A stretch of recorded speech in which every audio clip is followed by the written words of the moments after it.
Flag. pledge allegiance to the flag of the United States of America and to the republic for which it stands, one nation, under God, indivisible, with liberty and justice for all.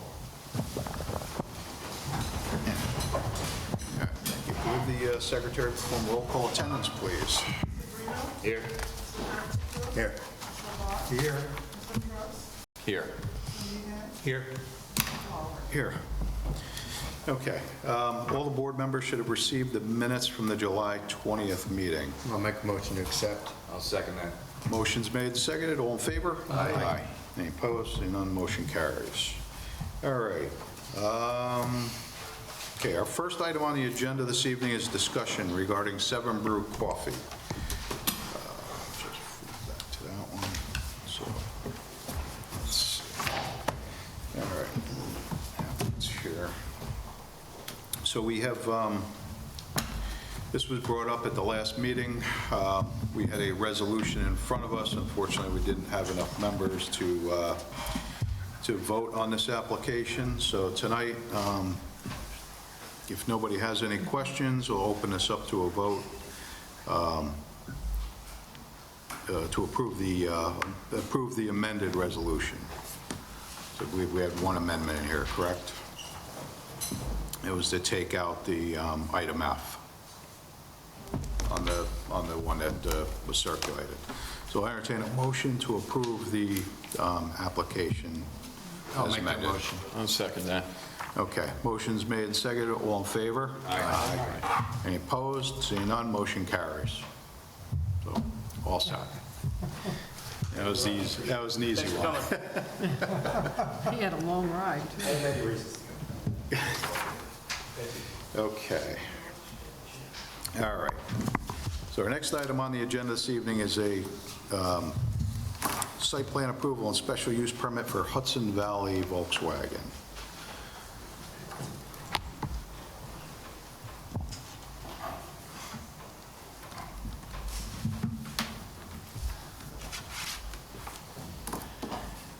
Good evening.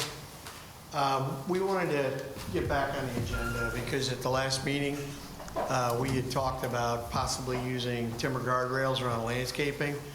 Unfortunately, Mr. Kriz, one of the owner's rep, was not able to be here. We have talked to them about this, and they are saying they're not able to do this because it's part of their snow storage, which makes sense.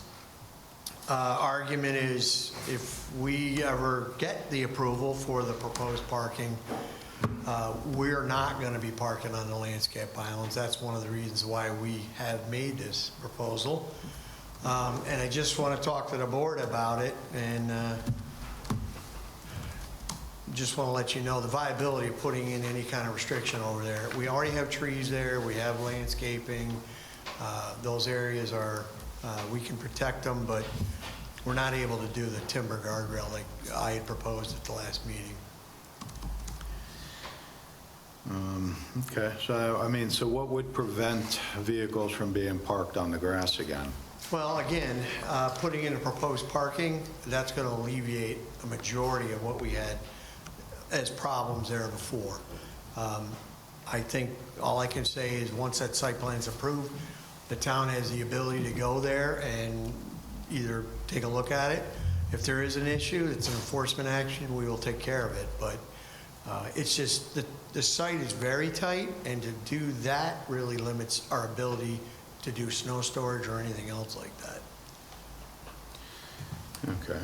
I mean, it's, you know, one of the reasons why it came back here was because of the problem with the vehicles parking. Right. So it's kind of a tough spot, you know, to turn around and say, all right, well, we're not going to do anything to prevent it in the future. Well, we are. I mean, we're proposing, yeah. you know, 40 parking spaces in the back, which we never had. Right. So, yeah, but a lot of the parking too is because they're also expanding as well. So, you know, as the more they expand over time and they get more vehicles, they got to go somewhere. well, they've agreed to limit the amount of parking on that site. It was a problem before, ergo we're here. They feel as though if they're allowed to get the parking that we're proposing now, we're not going to have this issue anymore. All right. Was there any kind of substitute for the fencing? It's not anything, I mean, we could put, shrubs or grasses around it, but we have to be able to put our snow there. I mean, as last winter, I'm sure you guys Well, so realized, it was everything everywhere, you but, plant, yeah. we're so limited as where we can put it that, these are the only areas we have available to us. And our fear is, if we put these in, they're gonna get hit. They're gonna get hit by, plows or what have you. And that's a good point, so. I make a suggestion. Yeah. If we go with no barrier, that if there's a violation issued at some point in the future, the resolution would be drafted so that they would then be required to do X, Y, and Z. You could do that. I mean, we could, If we're going to pull back on the barrier now. oh, yeah. Well, that's an option. I'd kind of be good with what he's talking about now. I mean, they got some extra space in the back now. That's so they the can point park of the new somewhere parking, else. yeah. And I know that property pretty well. That's like the only place to put snow, is where they were parking cars. Or the landscape buffer. Yeah, and if they Or landscape the it, it's landscape going to get buffer around the destroyed. edge. If they put a fence there and a split rail or something like that, it's going to get knocked over. And it's going to look worse. But that's kind of where I'm at. Yeah, I agree with that. Yeah. Just, Barbara, I have a question for you. So what's the feasibility? I mean, if we put it in there? I'm just saying, if we put a condition in there, and then they park one car there, then would you feel that you would have the enforcement capability to make that happen? No. Okay. So say we go back there for whatever reason and we see them parking on the landscaped islands, we're going to send them an order to remedy. Will they do it? Will they take the cars off temporarily? Will they do it again? Right. We can't and we shouldn't be policing their back parking Right. lot. So I don't think we have the teeth, even if it's in a resolution, to force them to do whatever, a fence or rocks or whatever you're Right. proposing as a Plan B without making them come back here. My only concern is that it's an ongoing arms race. It's like many different sections of the code. Everybody wants a bigger sign. Everybody wants more cars in their parking lot. They're not the only car dealership on the agenda this evening that is running into issues with this specific variance. No, I agree. It opens up the, right. And the problem with enforcement is first, we have to know it's happening, and then we have to document it. And I think that most car dealerships then would back off. But a lot of times, it's not the dealership management, it's the people working there that are running around moving cars trying to find a spot. So I think it's a hard thing to police. Is there some kind of compromise here? Something that still would allow them to plow the snow and, not be destroying a fence every season? Or destroying the landscaping. Yeah, Right. I mean, if that's their snow storage. We had mentioned the placement of boulders. I think that the boulders would not be destroyed. You could push snow up and over them. If you did hit them, it's cheaper to install, and it also would receive a. Okay. I'm sorry, but I thought I proposed that last time, and I thought I got a flat out no. But I don't recall, but I Okay. mean, We they can would have do- to be closer together. Typically, especially on residential properties, with the wetland buffer, what we'll do is we'll have people place boulders that are a little bit too big to move by hand, and we have them place them every 40 feet, and it's a visual reminder to them that that is where the wetland buffer starts. Now, Trees on the islands too, so I think that'll help. that'll help, but what we would look to do is boulders placed close enough together that you would not safely be comfortable sort of pulling a car up in between them, right? So maybe every 8 feet or something like that. let's define a boulder. 10 inches? We have something that we use in the building department. Okay. They will be able to give you direction on that, but it would be something that you would need a truck, heavy machinery Right. to pick up and move. You would need hydraulics to pick up and move. And you would want it to be tall enough, that you're not accidentally going to back into it. I mean, it presents a hazard more so than, I mean, a wooden That's what I worry about with the new cars. Yeah. Quarters that get just higher, and they tend to Yeah, hit a lot of things. make the boulders bigger, yeah. It could also be set back. I can be very honest. They could be set back. Not the one by ownership. Yeah. Christian just mentioned too, they wouldn't necessarily need to be right at the edge, right? Center of an island. It can be set back a little bit. It's really just to keep it from becoming, Between the trees that are centered on the. yeah. And also I think around the edges, right? Because currently there is an issue with parking on the grass on adjacent properties along the edges of the parking lot. And so we would look to have something along the edges of the parking lot as well to stop you from encroaching onto neighbor's property. Okay, yeah, I mean, just whatever information you have on what you've done in the past, and we'll We may want to, And the rig is ownership, I can't. yes, absolutely. And for Mark, we may need to fudge what we do in residential settings because this is for a little bit more specific of a use case. Okay. And so, like you're talking about the size of the vehicles, the clearance, the visual clearance, anything that you would suggest to make this workable. I mean, we're looking for a compromise, and So- nothing is not a compromise, so. So send me what you have, and then we'll try to meet in the middle, and then bounce it off ownership. What I was thinking was in the islands, you have the trees, and then between the trees, you would have the tall, call for the reed grass, and, I can cut that down to nothing in the fall, and then by the time summertime comes, it's 3 or 4 feet high, and it really kind of spreads out. And we prevent the cars. I kind of feel better with that, because I'm not going to be, if a car backs into the grass or whatever, I'm not going to. Yeah, I think that may work in certain contexts. I think that part of the issue, though, is the edges of the property line. Aerials show cars parked over the property line on the grass, so it's not just the landscaped islands. It is a broader problem than that. But if you're able to work on something that ownership agrees with, and that Mark you think is feasible, let us know what your proposal is, and we can consider it. Okay, appreciate it. That's it. Okay. Thanks, guys. Thank you all.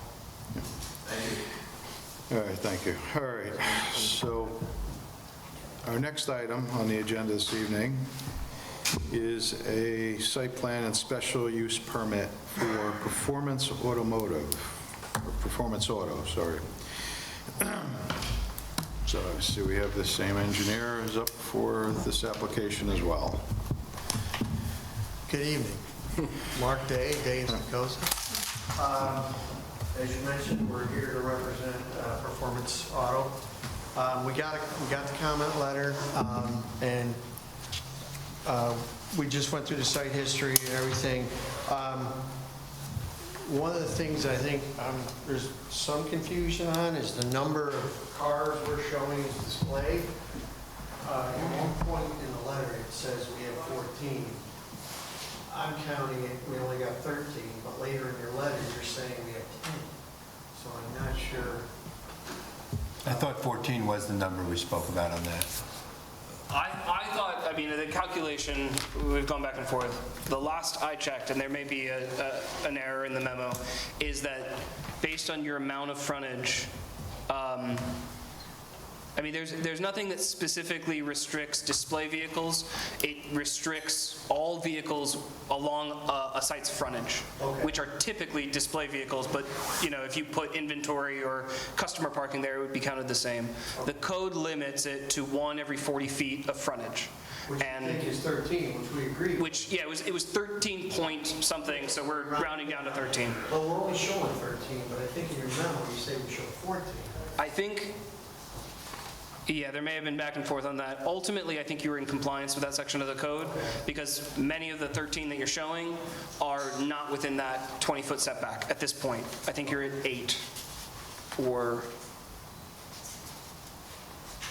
As far as the landscaping, we proposed this type of landscaping in other parts of town, and we haven't had an issue. I mean, I don't mind if you have any suggestions of what to use. I can look for suggestions. The code restricts non-native plantings. Okay. And I think one of your proposed plantings is flagged as very invasive. Okay. The other two are just non-native, one of which can be invasive. And then the fourth is the red maple. So that's fine. And if you find native equivalents of, something's going to do something similar. I know you're looking for something that is going to be low and soften the visual but not obstruct. So as long as you find native equivalents of those plantings. that's Okay.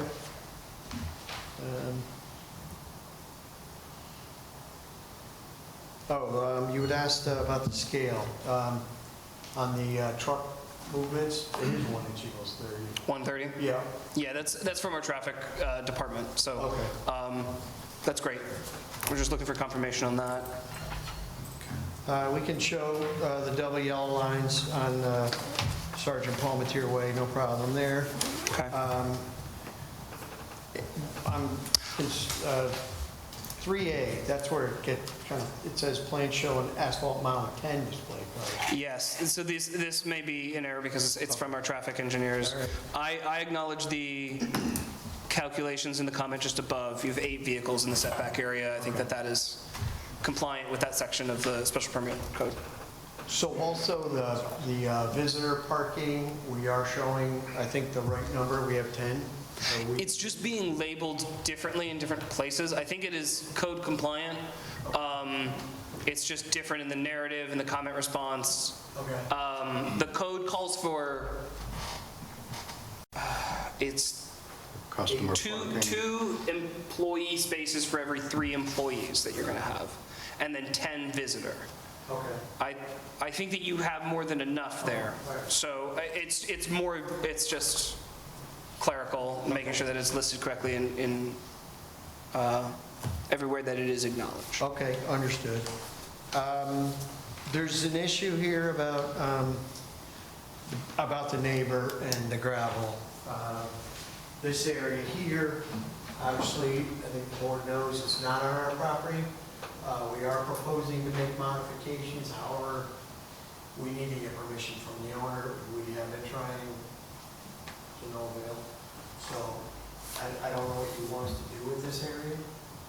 Have you gotten no as a response, or you just haven't heard back from that person? No, never back. Okay. My recollection, they never contacted back.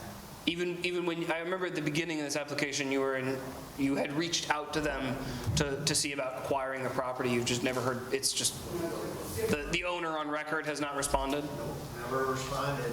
Okay. So I don't know what you do with it, because honestly, let's just say it's not a valuable piece. So they may not have any. Sure. I think from our perspective, it is a legal question. Here, Mark, just when you're talking into the mic, please.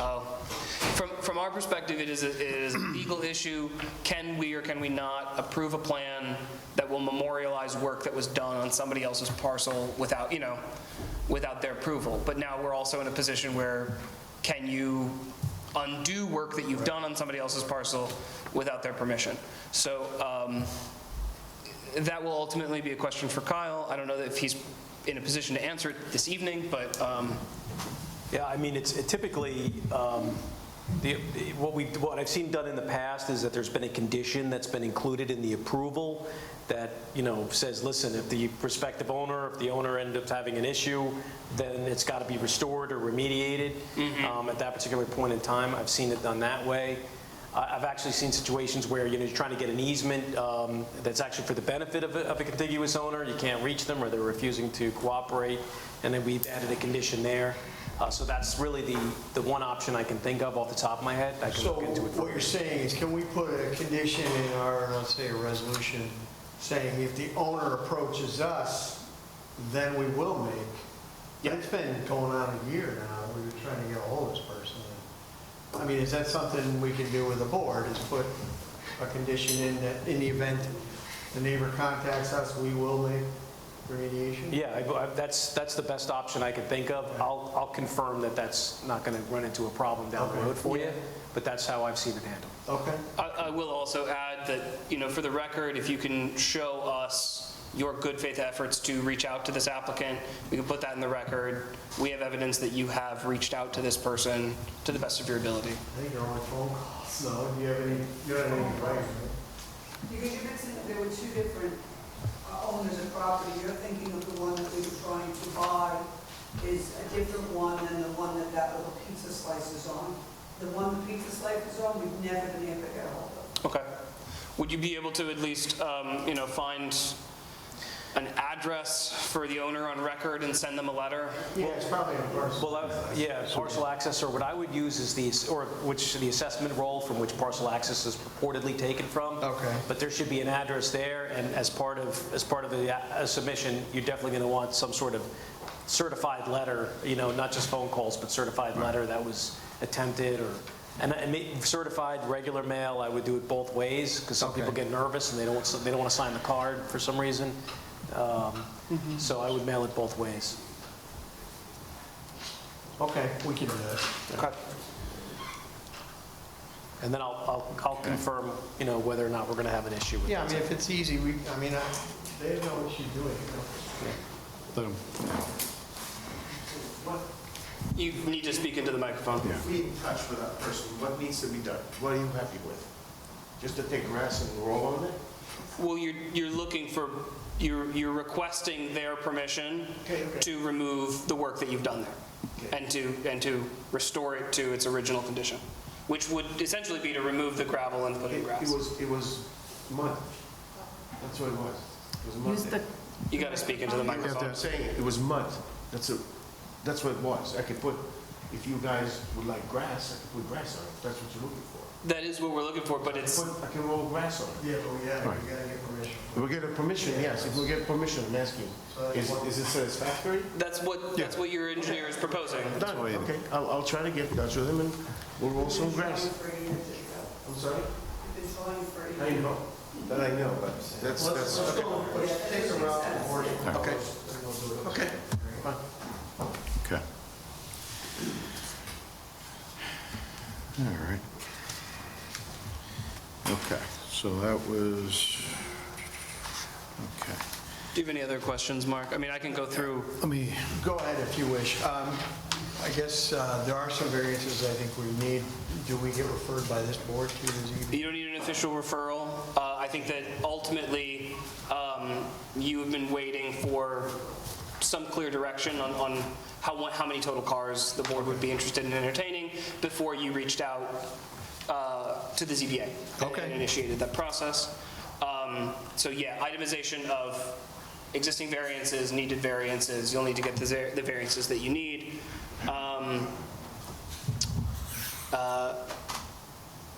Let me go back to the beginning.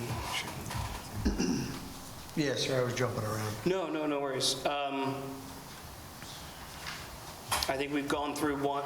One is all project history. Two, we've addressed, which is that, we've addressed it mostly. We talked about it in the pre-meeting. I can summarize for the board. Correct me if I overstate, but they've taken consideration of the landscaping that you were proposing, acknowledged the work that you've done to modify circulation and reduce the overall number of cars on the site. I think that the board is okay moving forward with a 70 car total for the site.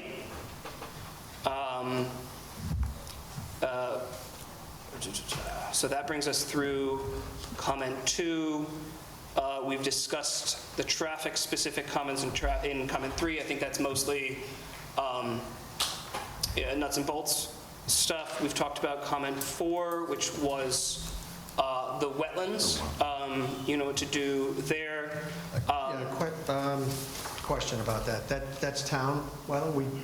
It is DEC wetland and town wetland. The DEC chimed in and said this was permitted? I think we've seen that. I looked at the correspondence from the DEC. I believe what they are acknowledging is that existing paved area can continue to be used in the wetland buffer. So we're talking about the section of your parking lot that is within the wetland buffer. I think if you're proposing modification in the wetland buffer, which in this instance would be remediation, You may need a permit from the DEC. From them, you mean? Yes, Yeah. you'll need a permit from us, but you may need a permit from them, you may not. So if there is I did not see correspondence to that effect, but you can reach out to them and let them know the nature of the work. But that would be back to this other issue, if we can't get permission from the neighbors.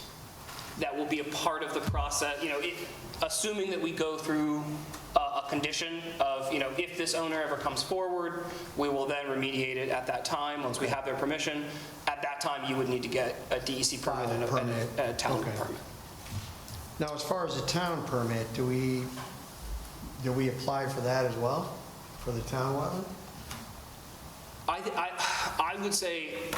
would say wait, because unless you get permission from this landowner, Yep. it won't be a part of this approval. Okay, It will be, this approval would acknowledge that at some point you will need to get, a wetland permit in order to do that remediation. from both DEC and town? Yes, Okay. which you have committed to do should this owner ever come forward and say, hey, Okay, I got your letter. okay. Does the town wetland permit not require planning board approval for site plan? I don't think they're linked. I think you can get a wetland service permit with that plan. For residential, I thought, but not commercial, I thought. Planning board just approve it? Yeah. Yeah. Throw it in the file. So we still got the one other, Yes, that's all that, we've got comment 5, which is landscaping and lighting. The landscaping, you'll need a variance for in order to move forward. We have notes on the landscaping plan. We'll see a revised landscaping plan. The planning board would like to see a lighting plan with the existing conditions to see if it is code compliant, and to see what it would take in order to make it code compliant. Okay. That was a condition of the 2002 approval. It has not been revisited. That is work that has been modified since then without permit. And so part of this process, the planning board is going to look for a lighting plan. Okay, it was my understanding, this is based on what Brian relayed to me, that there was no lighting requirements per meeting that was had. That was what he wanted to be true. That is, Okay, yeah. all right. So we'll do an existing, and I don't think we have any proposal. I don't think there's any proposal. well, there's no proposed changes to the lights, but the lights have been redone. Okay. And there is a condition in the 2002, the original site plan, that says, we want you to come back and redo your lighting plan. That was never done. Okay. And so it's been 25 years. The planning board would like to review the lighting plan. Okay. I have a comment in here asking for detail on the refuse enclosure. Yep. It has been moved. The comment response memo says, references a future phase that might have been left over from a previous submission where you were looking to do a phased plan. I think that we're no longer looking to do a phased plan, so a detail of the existing refuse enclosure. I have a comment in here about curbing and delineation. Relates to the discussion that we had on the previous application. I leave this up to the board. We're looking at a situation in which, we may be looking at an approval that would approve a parking lot with an adjacent gravel area that is not on the property, with no visual delineation that has been used for parking in the past, that would remain because they do not have permission from the owner to remove it. Would you like to see something similar to what we just discussed? There is also a wetland and a floodplain there, something similar as far as boulder delineation. Yeah, definitely need, I feel that they definitely need some delineation, again, at least the border, at least the property line, so at least we know what, Yeah. What we're talking about here. I don't know if everybody else agrees with that. Yes. Yeah. So similar to the prior application, just set boulders in amongst, okay? Yep, Yep. yeah. He doesn't like boulders, but we'll talk Okay. about it. If you have an alternative that would accomplish the same thing, that would be more amenable, Yeah, anything that works, Let us rail know. fence or any- Okay. whatever. Let us know, but Sheet, some kind of yeah. physical, Okay. something physical. And there's the question of seeker. I do not believe that we've circulated for lead agency. We may or may not want to do a coordinated review. Up until this point, it was unclear which direction the site plan was going to look. You know, we didn't know if we were going to move forward with 70 cars or something fewer than that. And so I think that that has limited our initiation of that seeker process. But I think that at this point, we are in a position to move forward. Yep. The DEC may or may not be involved. I don't know how many other involved agencies there may be. I don't think there will be many. Yeah, there won't be many because we have the entrances, so Yeah. Board of Health is existing, so that wouldn't play. I mean, There's a little bit of work in the town right-of-way on Sergeant Palmentier to pull out that Macadam Drive. So the town superintendent of highways, but it's limited. The ZBA would be involved, but apart from that, Right. it is limited. I don't know if you want to do a coordinated or an uncoordinated review. We can do it. I don't- Yeah, I don't think we We need don't to need to be coordinate. coordinated. No, let the ZBA grant the variances regardless, and Yeah. Yeah, and that's and let the fine. DEC do what the DEC will need to do, if and when that is a part of this application. okay. Yeah, So So we'll so we have officially to move vote, forward so with we an have to, right, uncoordinated. we basically have to vote on an uncoordinated review at Yeah. this point. Right. But, okay, Do you want a motion for that now? yeah, might as well at this I'll make a point. motion to Yep. circulate for For an uncoordinated review. I'll second that. Motion's made, seconded, all in favor? Aye. Aye. Okay, all right, so at least that's off the table, we don't have to worry about that. Is there anything else we need to worry about here? This is, On this application, no. I mean, you've got a few things, you've got they some need to- homework, but you've got clear direction now. Okay, thank you very much. Okay.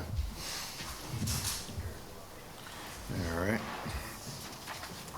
Okay. All right, so we're all set with this one. Yeah, we gotta get that over the finish line. Okay, so the next item on the agenda this evening would be E&C Espicosa Properties LLC to discuss to discuss an amended site plan review. Hi, I'm Margaret McManus, engineer for the applicant. I work for Beatty and Watson. The site received a site plan approval a few years back for use of the owner's business, which is a cleaning and maintenance business. And since that time, he has he has 2 buildings on the site, and one he wants to rent to another company, a plumbing company. This site received a variance from the ZBA. It was actually a use variance to allow commercial within a residential zone. One of the items that is specifically listed with the variance is a contractor's yard or a plumbing business. So it seems this change of use is very similar and in line with what the variance was granted for. The owner's own business, he's been pulling back on it and making it smaller, and he doesn't need as much space, and that's why he would like to have the second use, second Okay. tenant on the property. So, I guess we had some discussions earlier during our workshop session. So there was a couple of questions about what's actually on the property and what they're looking for, because again, the use variance, we don't have a copy of that in front of us, so we're not 100% sure. Was that, originally when that was applied for, it was for additional space for the owner of the property to put, his business in, and not to put as a separate tenant. So again, that building was strictly for storage and not for, for a separate business entity to run out of. Yeah, it seems like the upstairs is modified too, the offices and a bathroom. Yep, so the plumbing interior, which was done without a permit, has been removed. It's my understanding that anything They that was removed on the the second bathroom? floor that had plumbing is no longer in use. The plumbing business is also not a retail business. It is only a storage, so it's very similar in nature where the owners come in the morning, get whatever they need for the day, and they leave for the day, and they come back at the end of the day. The variance was not for, when he got a site plan for an additional building, he didn't get a variance for the additional building. The variance was a use variance. It wasn't a bulk area. Right, but the use was to extend his current business on the property. No, the use was because there's Wasn't for that?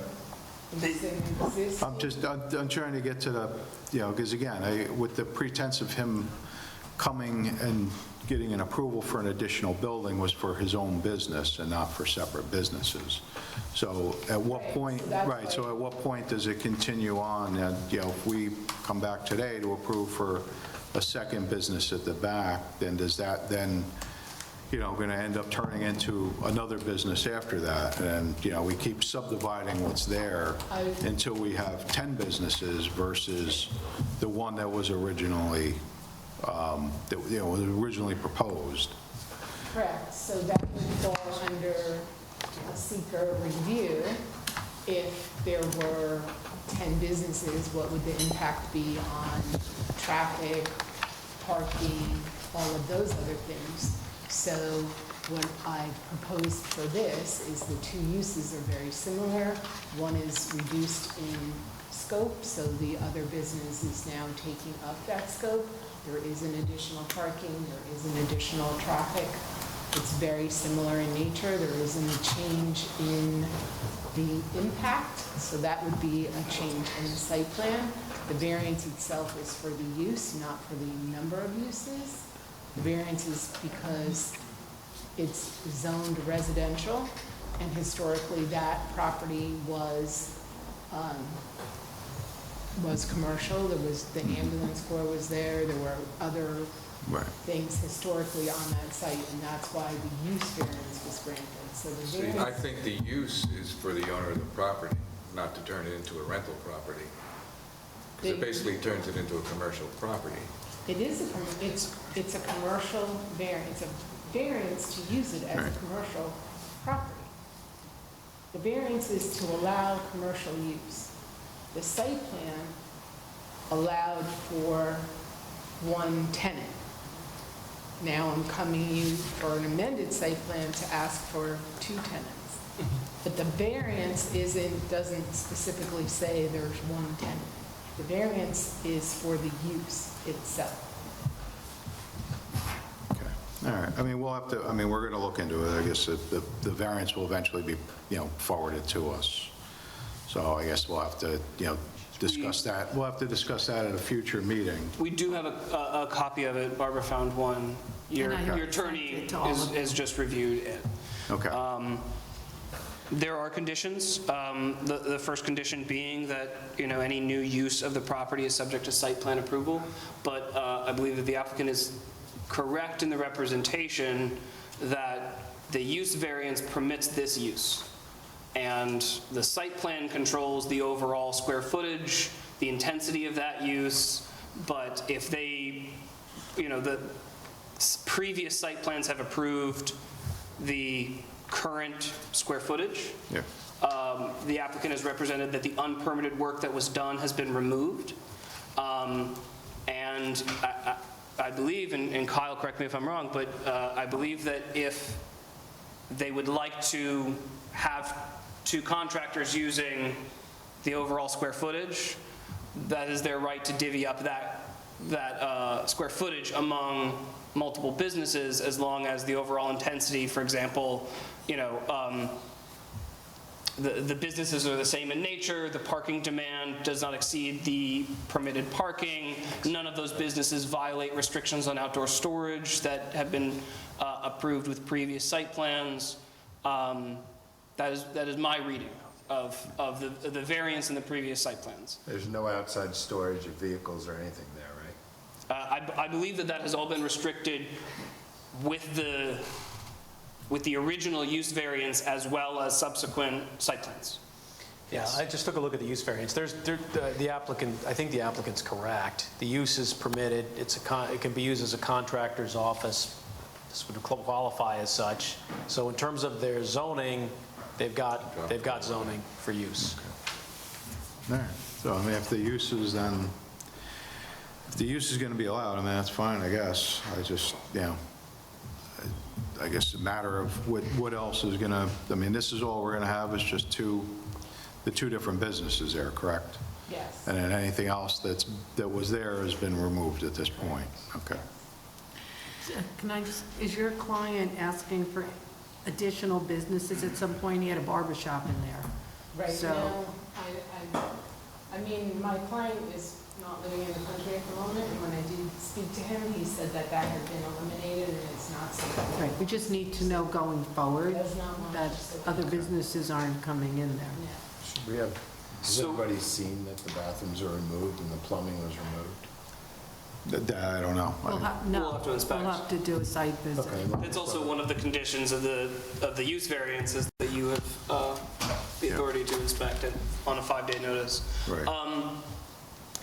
In addition to the comment that I made in my review memo, which is more so a recommendation, you have X number of parking.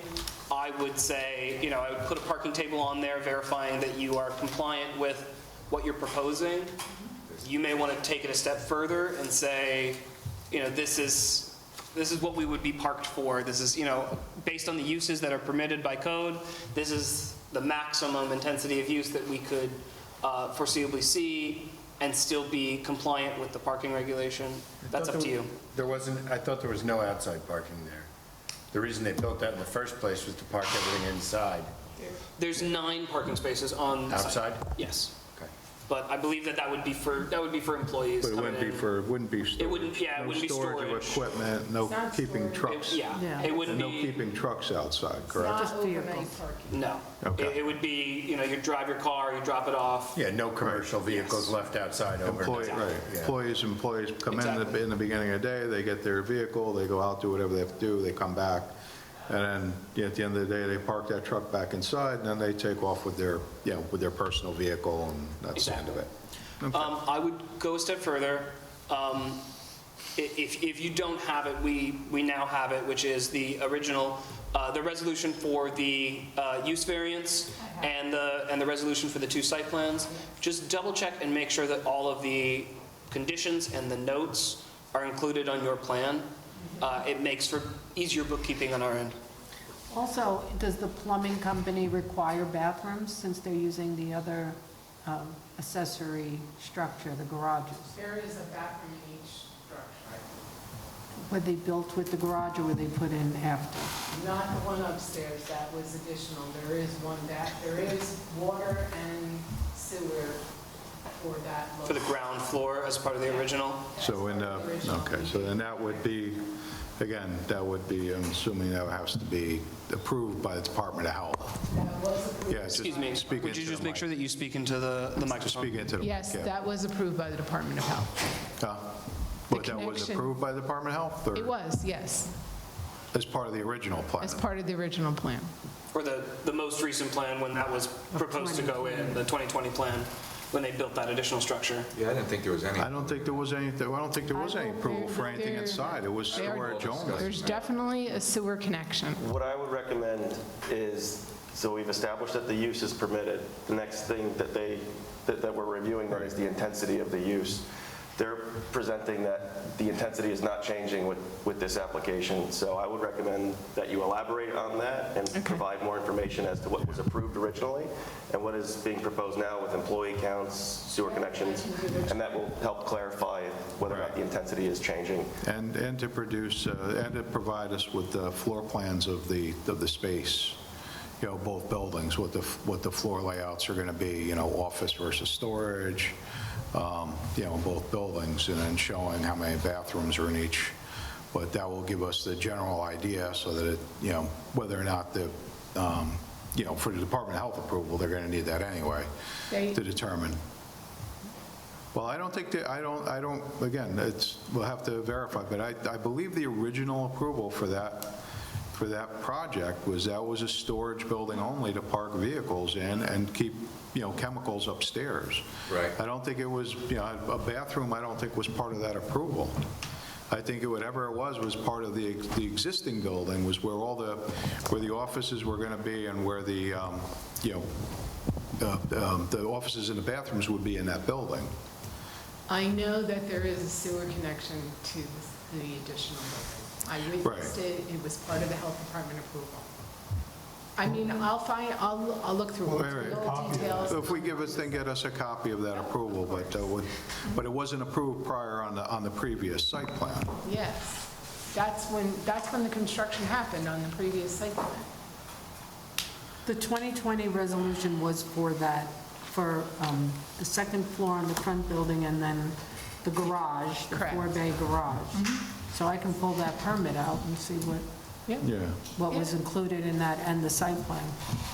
I mean, I have the resolution, but I'll have to pull the site plan itself out and then the building permit that goes. Yeah, I recall discussing the plumbing, that there was none to be in that building, because we were concerned with the chemicals from the cleaning product. I remember that, Yeah, and if they were going to leach into the area with neighbors.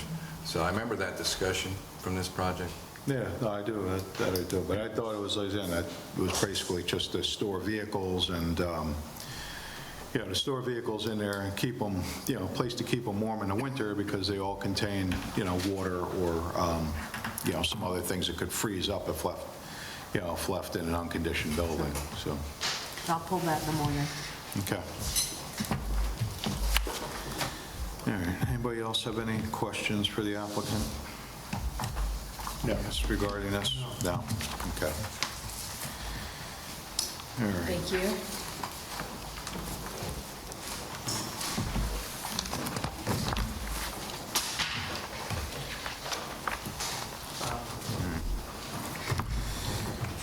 All right. Okay, so the next application this evening is Conservation Corner subdivision. Richard, to answer your question, I would say it looks like, the best I can determine, it would be 5 years from the date it was executed, so May 19th. But the one thing that's interesting also, from my reading, if they obtain one approval, so if they obtain alternative 2 or alternative 1, whichever they go with, within the 5 years, 60 months, then there seems to be an indefinite period of time by which they can come back and obtain approval for the other phase. So with the scenario, start with the first 5 and then the 6th lot, there would be no time for There's correct. It appears to be indefinite from that point forward. As long as they get one done within the 60 months, they can get the other done in an indefinite period of time. At least pursuant to the agreement. There might be some other legal issues. Good evening. So, Conservation Corners 39-lot subdivision. We're proposing 5 lots. They're on their own entrance, driveways, septic systems, and wells. And then the other 34 would be on a proposed 1,500-foot road. So the development area it's reduced to a small 1,500-foot road. And the 5 lots that we're proposing be bifurcated from, under seeker, be looked at as the 39-lot subdivision, but the 5 lots would be separate. So we're looking at what the potential for the entire lot would be. Correct. But we're only but the subdivision today is only for the... Well, it would be a 6-lot subdivision. Yeah. 5 lots, single. 5 lots, which will be built upon with the 6th lot, that you come back for future approval for the 34 lots. For the 34 lots. Correct. Right. Okay. But for the seeker process, we're going to look at the whole project as a whole based upon 39 lots. Yep. Okay. All right. So with that, we got First, do we have any of the board members have any questions for the applicant? For I know that the planner and the engineer both have letters regarding the project, so, or do we just want to jump to them and let them kind of go through their items first? Yeah, let them go. Okay. Yeah. Everybody's all right. So why don't we go ahead and, we'll start with the planner, if you want to start going through your comments. Sure. So,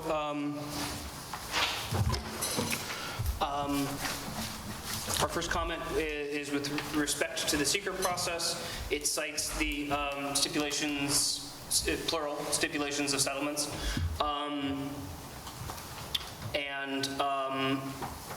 I think that in the pre-meeting, we acknowledged my 1B, which is essentially, I'm sorry, I'm speaking out of turn. So the stipulation of settlement, the first one, identifies that this is a type 1 action and identifies that the planning board will serve as lead agency. The stipulation of settlement also requests that the seeker review for this application, consider the cumulative impacts of pending or reasonably foreseeable proposed projects. It names Acadia specifically, which is across the street. We understand that conditions underlying that application have changed and that the application that was submitted for the Acadia application has been rescinded. That being said, as with any seeker process, as we move forward, we will look at the cumulative impacts of any reasonably foreseeable development projects surrounding, including the Acadia site and any others that we identified through that seeker process. My comment 2 goes into a little bit more detail about the subdivision process. My understanding of it, and feel free to correct me, is that we will serve, the planning board will serve as lead agency, review this as a type 1 action. Once a seeker determination has been made,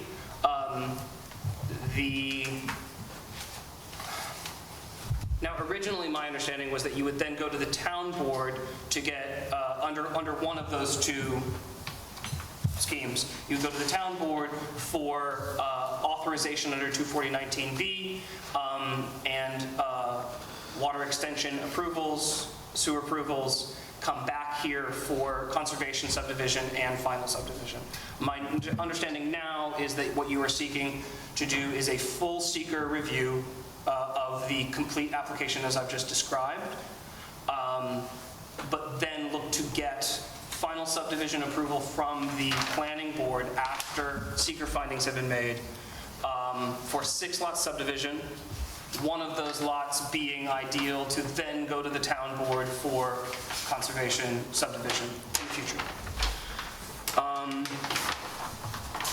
I have a comment in here acknowledging a question with regard to that stipulation of settlement, which has been answered by the second stipulation of settlement, which is that this application will proceed under the previous zoning, not the new zoning pursuant to the town board action in June. May? It was June. It's June. So, we have the correct zoning on the plan. Perfect. I have made some wide-angle lens comments with respect to the layout of the subdivision for you to consider, but my understanding is that these would all be seeker considerations because your subdivision approvals would come at a later date. That being said, as lead agency, you should be considering all of the items under all the categories under seeker, which may extend to the layout of the subdivision, depending on your view. So comment 3 identifies a number of layout considerations for you to consider. In particular, and this will relate to comments in Christian's memo, I don't want to step on your feet, but 3.C identifies the fact that 34 of your lots are on a cul-de-sac that is 1,500 feet long. There are layout considerations to that. There may also be fire code implications to that. There may be requests for secondary access or through access. I know that previous iterations of this plan had shown connection to Smithtown Road on the far side of the property, which would impact one of the 5 standard lots that you are looking to move forward with under a standard subdivision. So that may be something that you look at as you look at your seeker considerations. There are other seeker implications to the layout. In particular, I think that the arc of the cul-de-sac itself creates inconsistencies in setback. There are also inconsistencies in proposed lot size, all of which I think should be standardized in a conservation subdivision. I guess the question I have, is that a seeker issue or is that a planning board subdivision review issue? I would argue that there are categories under seeker that would pertain to. Community character being one, but there are environmental impacts that could be impacted by changing the layout from as it is. So this would all need to be weighed through a seeker review. But this is, I'm throwing these ideas out there for your consideration, for the applicant's consideration. These are things that will be answered through our seeker process. And first and foremost in the seeker process is my comment 5. I'm skipping ahead. I've identified a couple of errors in the EAF Part 1. If you disagree with any of my comments, let me know, but what I would like to do is correct the EAF so that we can expeditiously circulate for lead agency. Okay. But we cannot circulate for lead agency until we have a corrected EAF. And then my comment 4 has to do with correspondence that you got from the DEC with respect to potential endangered species habitat takings, whether or not there has been follow-up on that conversation. If you would like to renew that conversation, I'm curious to what degree they will be, the DEC will be impacted. If is permitting included, is there mitigation that's going to be required? This is going to be evaluated during a seeker review, but I wanted to call attention to it. Okay. And that brings us to the end of my comment memo. I won't go through the EAF comments one by one, but you can respond to those by correcting them. If you disagree with those, petition the planning board. The only thing to clarify, I'm not sure if you said this or not, but if they proceed with the alternative 2, which is just do the 6 lots, I don't believe there's any requirement to go back to the town board. Yes. Okay, sorry, I might have misheard. I just want to make sure. Yeah. That's my understanding. We would do a seeker review of the full application and then a standard subdivision approval of 6 lots with the door open to you to return to the town board for authorization to come back to us for a conservation subdivision at that point. But our seeker review has to assume that conservation subdivision occurring at some point in the future. Okay. Christian? So my memo starts out with just kind of generally outlining our understanding of what approvals are needed and our understanding of the project from a very broad scope. Malcolm already covered most of the big items, so I'll just jump through. The 34 lot part of the subdivision is proposing connection to the town water and sewer system. They are in the town's sewer district. The water connection will require an extension of the United Waukesha Water District, which will require a petition from the town board. This was all indicated in the stipulation, so it shouldn't come as a surprise to anybody, but we're just outlining it here as they still need to go through that process to get that approval and to actually extend that water district. we've outlined that the water and sewer approvals are going to require the Dutchess County Health Department approval. The sewer connection looks like will also require DEC approval, just because of the size of the new connection. For a sewer extension, it technically is constituted as a sewer extension based on the DEC.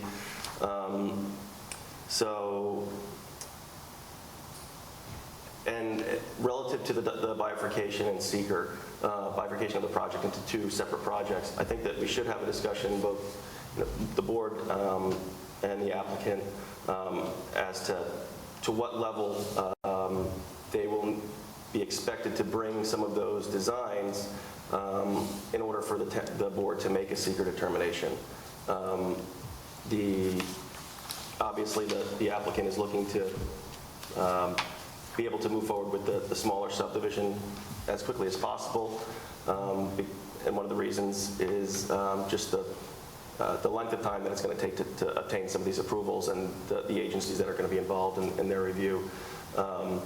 So I think starting off on the same page as to, again, what level of design they're going to be expected to reach in order for the board to confidently make a seeker determination. We should have that discussion.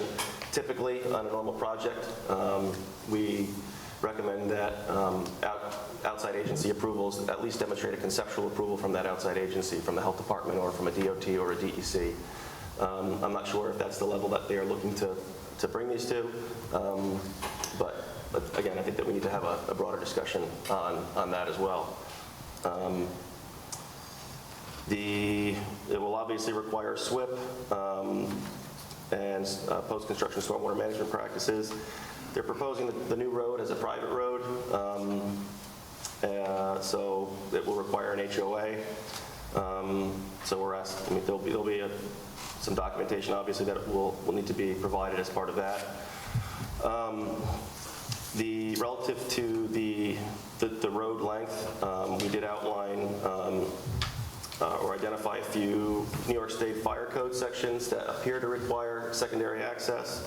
They do, the town road specifications do not require a secondary access for roads shorter than 1,500 feet. That's where they are at right now. But it looks like Fire Code may require it, so we're just recommending that you coordinate with the town's fire code official, and if a secondary access is indeed going to be required, then obviously that's going to impact the site plan and the seeker review, so we should know that sooner rather than later. Our plan review comments were really, again, just placeholders outlining general items that are going to be required. None of them should be a surprise to the applicant or the board. With exception of our last comment, 6 under the plan comments, relative to the proposed drainage easement. We're just noting that where they're showing their stormwater management area, it's impacting lots 4, 5, 6, and 7. Those are some of the smaller lots within the subdivision and are now being encumbered with a pretty large drainage easement. Lots 4 and 5 especially, because that's where the access to the stormwater management area is proposed. So we're just asking the applicant to look at that and see if there's any better area for that stormwater management practice and or the access, just so we're not creating a situation where these lots are so heavily encumbered and will really restrict the ability for them to use their property. And that was really it. Just to piggyback off of your discussion of easement encumbrance, I would draw additional attention. My comment 3D, you've got a non-disturbance easement proposed around the perimeter of the site. It heavily encumbers at least 4 different lots. And that would be something that we would, it may affect layout and it may affect a lot of these things. So I would recommend to the board to avoid a situation in which any lots are heavily encumbered by restrictive easements, this being the non-disturbance easement that's being proposed to buffer the property. So you may want to look at that closely.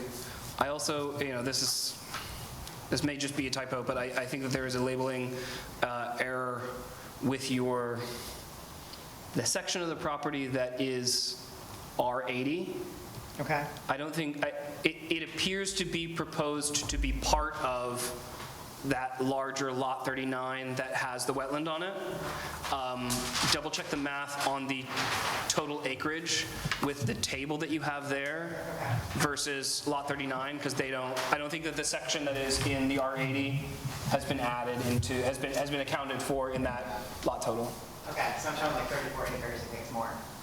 Yeah, so on that, it shows that the area that has the wetland on it, Lot 39, is 34 acres, and then it shows the area that is R80 as being like, 2.5 or something like that. It just doesn't look like it's been added in. It's just I think it's a typo. I don't think it's major, but I just wanted to draw your attention to it, because I did skim over that. So you're talking about this lot? Yes. I just wanted to clarify, Kyle pointed out that I neglected to mention or glossed over. The larger 34-lot subdivision is proposing connection to town water and sewer. The 5 lots, the smaller portion, is proposing on-site well and septic. Right. So those will require health department approval also, but those are private well and septic, while the larger subdivision is proposing public water and sewer. Okay. All right. Okay. Any board members have any questions for the applicant on this at this time? I do not. No. Okay. All right. So obviously we need to get an amended EAF to make any future, any future action on this. I think that you could vote to declare yourselves lead agency with the understanding that you will not, we won't send out the letter until we get an amended EAF. Okay. You can also wait. I mean, we may want to get that EAF back and have an opportunity to read it before you make that authorization. It's entirely up to you. But it'd probably be best on our part to get the amended EAF first before we take a vote. Sit down, have a conversation about it, and then take vote that. To circulate. Right. Okay. And then go forward from there. Yeah, other than that, I think that's pretty much, I think you've addressed both the letters, so I think we know where we're going forward here. So I don't think there's a lot that we can do at this point. Just wait for the amendment, and then once we receive that, we'll take action at that point, and as long as the EAF is all, been addressed, we'll circulate it for lead agency, and then we'll start the process. Okay. And address all the items, okay? Thank you. You're welcome. All right. All right.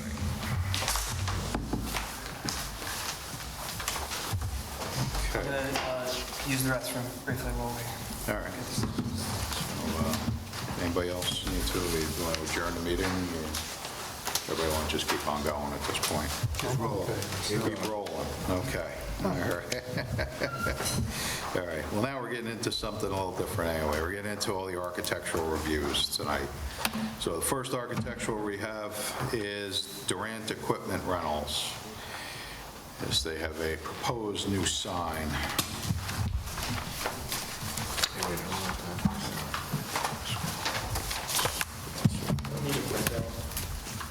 I would do at least B, and then if anyone else wants. If you give one to the secretary, you give, you can pass up the rest, I guess, around. That's a beautiful sign. I like it. You have one? Oh, yeah, it's into the, yeah, that's right, we got all our, We got it. yep.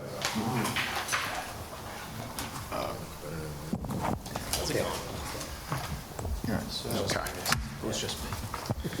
All right. This is in reference to 274 New Hack Road for Durant's Equipment Rental. We're proposing to update the existing exterior signage at our Wapagoose Falls location.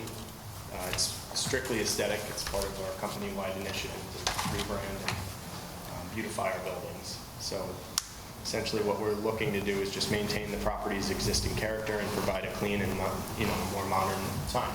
So we've done this at 3, 4 of our other locations. So The scope of work essentially is to replace the existing storefront sign, the building sign, and the monument sign.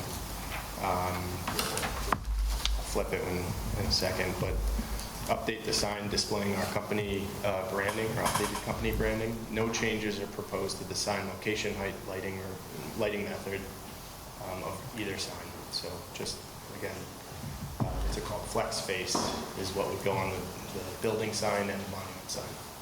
Okay. And specifically, the monument sign will remain 10 feet from, with the existing code, 10 feet from the road. So maintain the proper setback off the road? Yeah. Okay. Yeah, I just have a quick question, and it looks good. Just on the monument sign, in the illustration you have, is that a solid base, or is it going to be back on the? So it was a solid, yeah, referring to this. It is a solid base. Okay. Just to solidify again, what we lovingly refer to as the doghouse. We wanted that's kind of what we're doing. But replacing the doghouse altogether and getting something more modern, what you see on Route 9 all the time. That's part of it. Absolutely. Okay. All right. We're good with the sign? I'm good with the sign. Everybody's good with that? Just a question, Barbara, the building signs, those are same size, I'm assuming? I think so, yeah, they're just changing the way it looks. That's Right, so the sign itself from the existing to the new one, that's the same size, no difference? that he could have got a Okay. permit for. He's here because he's changing the freestanding sign. Yeah. So that was in your purview. Okay. All right. All right. Anybody else have any questions? Love it. I'm good. Everybody's good? Okay. Entertain a motion to approve the proposed. I'll make that motion. Second. Okay. Motion's made second. All in favor? Aye. All right. All set. Thank you. Welcome. You can just come in with your sign permits now. You need to bring me your sign permits now that it's approved. Okay. Next item on the agenda is architectural review for Mr. Waverly Properties for exterior, interior upgrades. Good evening, everybody. All right, good evening. I'm Mike Robinson. And I don't have a big board like the other gentlemen, ladies up before me, but I do have 2 photos, just giving you an idea. You got the copies up there? We have them up here. Yeah. Plan ahead. Anyway, I purchased the property April of last year. I got it, it was just the old water source property. I'm sure everybody's passed by it a number of times. And since then, been doing a lot of upgrades to the property, air conditioning units, heating, you name it, everything has been pretty much on a positive forward towards getting that place to the 21st century. So what I'm proposing now is basically the color change on the outside of this thing. It has a siding that's been on there for 45 years, pretty much disintegrating at this point. So we're looking to give it that modern look, kind of along with a lot of other properties on Route 9. And as you could see, the previous was the yellow color, and I'm looking to bring it up to darker color because it has a brown roof, and it also has some tannish stone face that was put on, and we're going to try to keep that intact. The roof was just put on 3 years ago. So changing the colors to accommodate it, I really just wanted to keep those there and work with a newer color that would definitely, make it pop. So that's the main part of the reason why I'm here. Plus, we're doing I got a permit in for some more upgrades to changing out the windows, the gutters, and that roof that's out front there. It's kind of falling apart as well. It's an old asphalt roof, and we're looking to maybe put like a metal roof on it, steel roof. Yeah, give it like, black color, so that kind of blends in a little bit with all the other colors that we're seeing these days. So that's pretty much what I'm here for tonight. I have no issue. Yeah. Nope. Looks fine. New windows in the back of the building, right? All the way around. new window. No, but you're adding one, just one window. Oh, just one. It's actually on the side of the building. There's an overhead door to a garage area, which I've commandeered for Waverly, and I just want to get a window, because it's actually where my conference room is upstairs, and there's no windows. Yeah, so just give us on some the natural south, daylight inside. that's on the south side of the building, right? Yeah, it'd be on the Yeah, south side. Okay, yeah. Yeah, no, I'm good. I think it's fine. If everybody else is good, entertain a motion Motion to... to approve. Second that. All right. Thank you. Motion made, Excellent. second, Have a all in good evening. favor? Aye. All right, so you're all set. Perfect. Thank you again. Okay, you're welcome. All right, have a good night. Okay. All right. Next item is an architectural review for Coletto Historic House.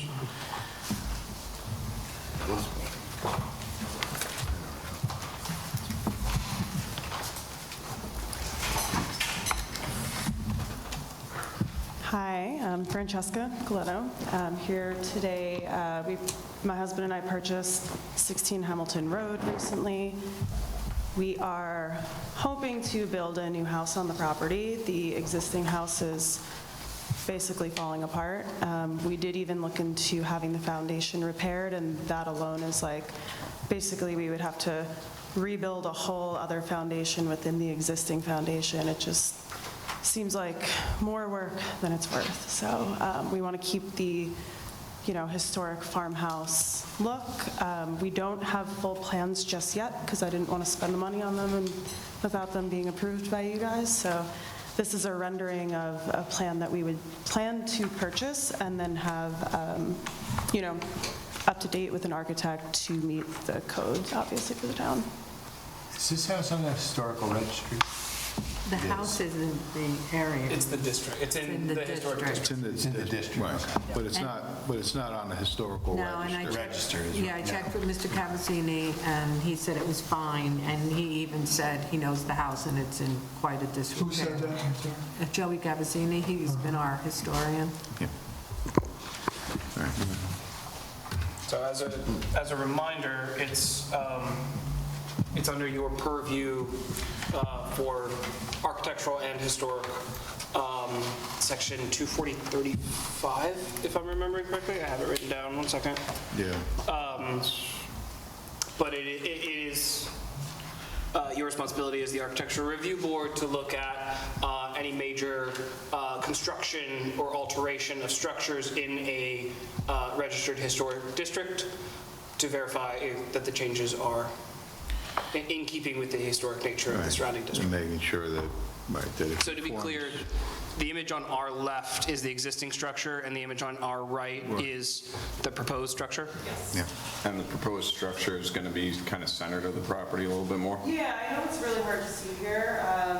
This is like the corner, that really tight corner here. That's where the existing house is. It's right there. We would just put it in centered a little bit, but this is the existing driveway.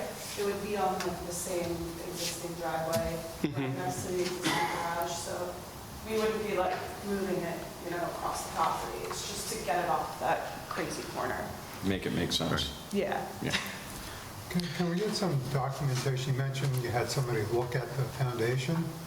Yeah. Can you provide a letter or something about the findings for that? Yeah. I understand that this is sort of a concept that you have drawn up that you may, with approvals, choose to move forward. Can you give the board any additional information about the materials and the colors that you're proposing to use for siding, for roofing, things like that? Yeah, definitely. So we intend to keep it like an off-white, just, very similar to the color of the existing house.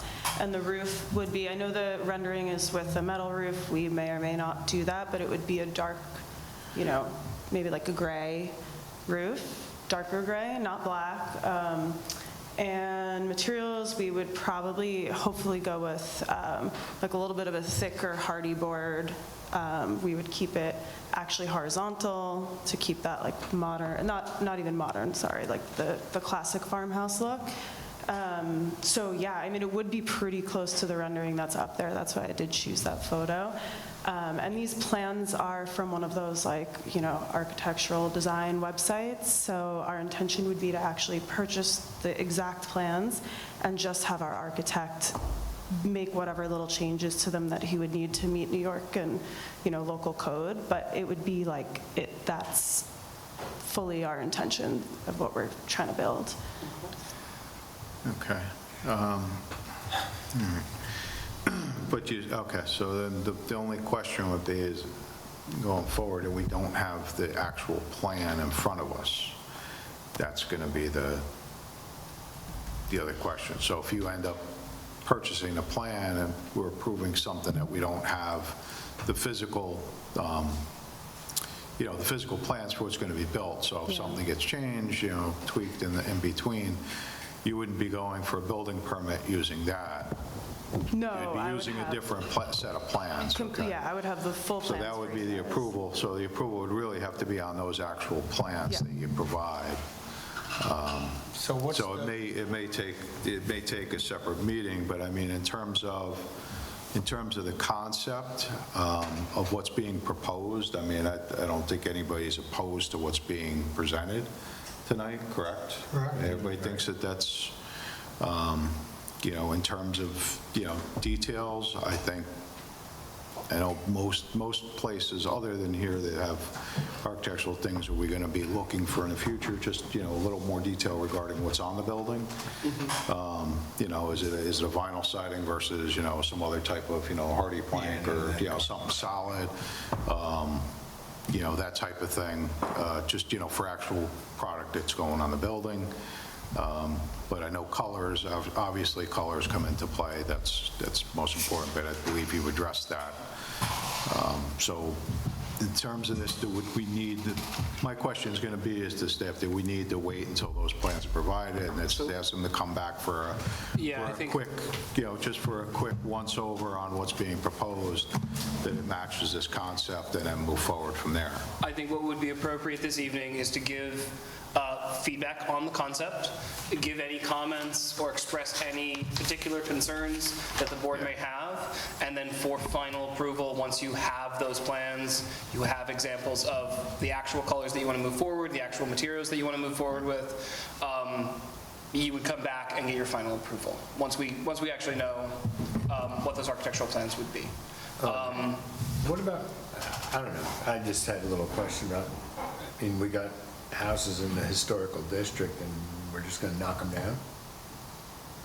Well, again, I don't know, I don't think that this is an actual this is not actual, you know, registered landmark itself, but I think Richard's also raised the question about the letter from the engineer regarding the foundation. I mean, if you provide us with that, I have no problem with it. That it's, you know, that the structure isn't worth, you know, isn't worth investing the, you know, large sums of money into. What it would take to make it structurally sound again. If we have that letter as well, I think that addresses that concern. But that's my concern. I know where you're coming from. We got, you know, and I know we don't. Historical building that could be beautiful. So just to go back, just to take a step back, I know there's a building that's not in this actual historic district, but we did approve a subdivision, which involved that one in Chelsea on where they subdivided on River Road, right? They subdivided, but that building, I believe, was on the historic rolls, and they demolished the building. But that was based upon, you know, recommendation by an engineer. And that one too did have a big hole in the roof because I was inside that house before they tore it down. To answer your question, though, I do not believe that 240-35 gives this board, you know, the ability to deny a demolition permit necessarily, but because it is in the historic district, you have architectural approval. I don't necessarily, you know, and I could be wrong, but my understanding is that, you know, you would not be able to say, no, you have to do whatever is required in order to, you know, I know we replace the have a review foundation. on it because it's in the.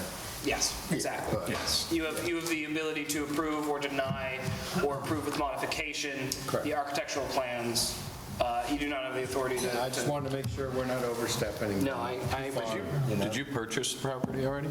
Yeah. I think in the future, we ought to have a separate discussion on this issue of demolition in a historic district. And there may be nothing in the code now that gives us that purview, but I think it's relevant to our, should be relevant to our purview to consider what the conditions would need to be to sign off on a demolition in a historic district. If that's the way, I guess, the town board would do something like that. That may be more the town board's authority. Yeah. I don't believe that it's in the code. If you were to add it to the code, I don't know whether or not, depending on how it was drafted, it could be under your purview, it could be under the town board's purview, but I think that it would need to be, conversation between an applicant's engineer and your engineer as to whether or not hardship I mean, right now, we don't have that purview. I understand the house is in terrible shape, so if you can, whatever you can document, just to give at least us a little comfort about it. Is it helpful to even have photos of the inside of the house and like the ceilings are caving in and the walls are not even, so it's not just the foundation that's riddled with, I don't even know. As you heard, we don't have that purview now in the code. Yeah. You give us some comfort if you. Yeah. It's just to protect everybody else. Yeah, I'm totally okay with that. And I would have had more, I would have had plans that were a little bit more thought out. I just, again, like I said, I didn't really want to spend the thousands of dollars on the plans if I was going to come tonight and be told, like, no, you can't. This concept doesn't even work. So that's why I went this route. I think just based on the rendering that you have, the architectural styles look very in keeping with the historic character of the neighborhood. The only thing I can imagine may happen is, choices of material or color. I don't think that they would affect, the architectural plans necessarily, or what your architect needs to do with them. This is just my guess based on the rendering that you provided. I mean, it looks historic in nature. Is that septic and well down there in Creek Road? Or? I don't know. It is. Yeah. We had the site tested, and we probably will have to move it, but we did have it tested, and Yeah, you'll probably need your septic and everything, yeah. Because the house is just bigger. Yeah, it's, the septic definitely needed to be replaced, but the well, we couldn't test actually because it just wouldn't even, we couldn't even power it, so. Yeah. All right. Again, as long as everybody is on board with what's being presented, just have to follow up with some more documentation, and then we can approve. Okay, so do I maybe need to come back depending on what I submit, or? I would get, you're probably going to need to do is just get, my recommendation is get the approval for what you're looking to build, the actual house, the elevations, and then bring that with the letter regarding the current structure, and all its deficiencies. And I think at that point, I think that we would be inclined to approve this. Okay.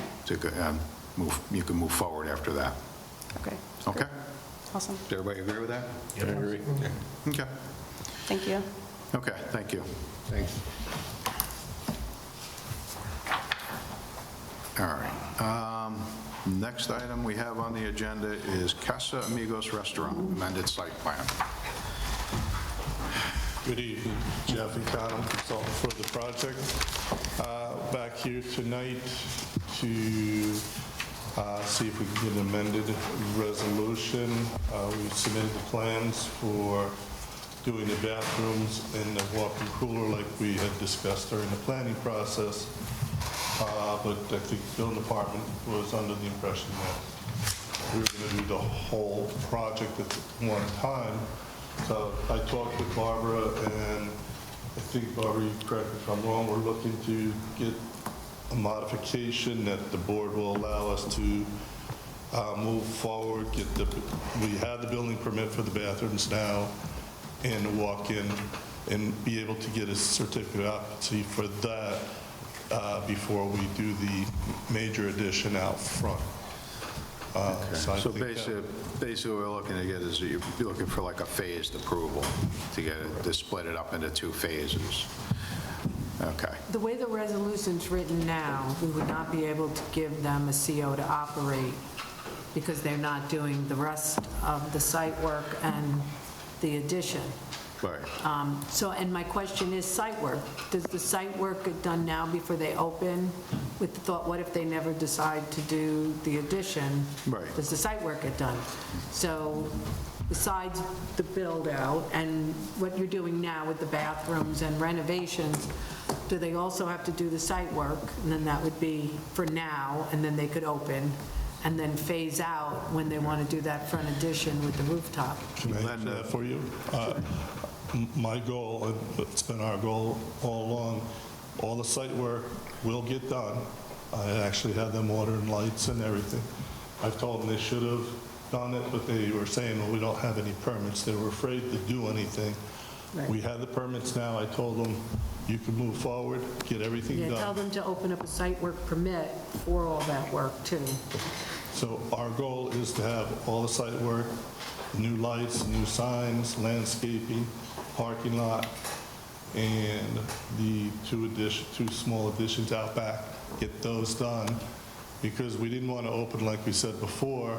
We could open now technically, but the bathrooms are dated. We haven't done anything, so we wanted to get the bathrooms, be able to open up and not have to close when they do the addition out front, because the bathrooms wouldn't meet the code for out front. So this way they could continuously be open. So we're basically you're going to do everything except for the addition out front. Correct. The architect. Okay, so the only other thing would be is just, if you're not doing, if it holds for the addition, and if there's landscaping in that area that needed to be addressed, but you wouldn't be doing that until after you build the addition, correct? There's not much landscaping around that portion of the building.